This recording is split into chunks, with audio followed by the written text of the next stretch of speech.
ಮಡಿಕೇರಿ ಭಾಗದಲ್ಲೂ ಹೆಚ್ಚಾಗಿದೆ ಮಳೆ ಆರ್ಭಟ.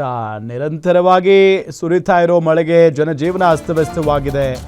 ತ್ರಿವೇಣಿ ಸಂಗಮ ಮತ್ತು ಸ್ನಾನಘಟ್ಟ ಸಂಪೂರ್ಣ ಜಲಾವೃತ ಆಗಿದೆ. ಪ್ರಸಿದ್ಧ ಶ್ರೀ ಭಗಂಡೇಶ್ವರ ದೇವಾಲಯ ಸಂಪೂರ್ಣವಾಗಿ ಜಲಾವೃತ ಆಗಿದೆ. ಭಾರಿ ಮಳೆ ಹಿನ್ನೆಲೆ ಭಾಗಮಂಡಲ ಜೊತೆಗೆ ನಾಪೋಕ್ಲು ಸಂಚಾರ ಸ್ಥಗಿತಗೊಂಡಿರುವುದು.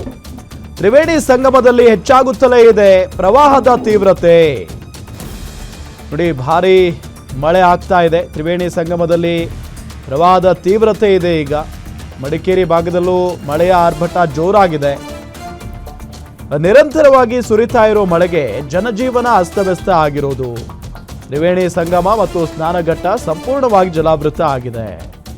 ಪ್ರಸಿದ್ಧ ಶ್ರೀ ಭಗಂಡೇಶ್ವರ ದೇವಾಲಯ ಸಂಪೂರ್ಣವಾಗಿ ಜಲಾವೃತ ಆಗಿದೆ. ನಿನ್ನೆ ಸುದ್ದಿ ನೋಡಿದಾಗ ಮೆಟ್ಟಿಲುಗಳವರೆಗೆ ನೀರು ಬಂದಿತ್ತು.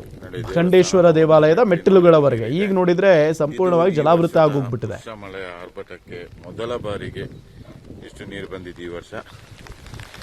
ಈ ವರ್ಷದಲ್ಲಿ ಬಂದಿರಲಿಲ್ಲ ನೀರು. ಇವತ್ತಿಗೆ ಪುಷ್ಯ ಮಳೆಯ ಕೊನೆಯ ದಿನ. ನೋಡಿ, ಮಡಿಕೇರಿ ರಸ್ತೆ ಮೇಲೆ ನೀರಿದೆ. ಎಲ್ಲ ಸೈಡಿಂದ ರಸ್ತೆಯನ್ನು ಕ್ಲೋಸ್ ಮಾಡಿದ್ದಾರೆ.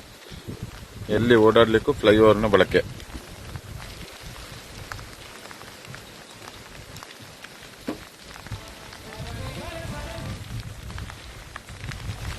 ಎರಡು ಮೆಟ್ಲುಗಳ ಮೇಲೆ ನೀರಿದೆ.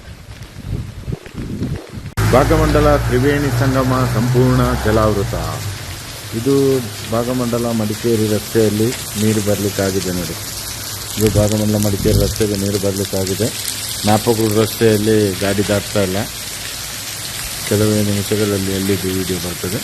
ತ್ರಿವೇಣಿ ಸಂಗಮ ಸಂಪೂರ್ಣ ಭಾಗಮಂಡಲ ತ್ರಿವೇಣಿ ಸಂಗಮ ಸಂಪೂರ್ಣ ಜಲಾವೃತ.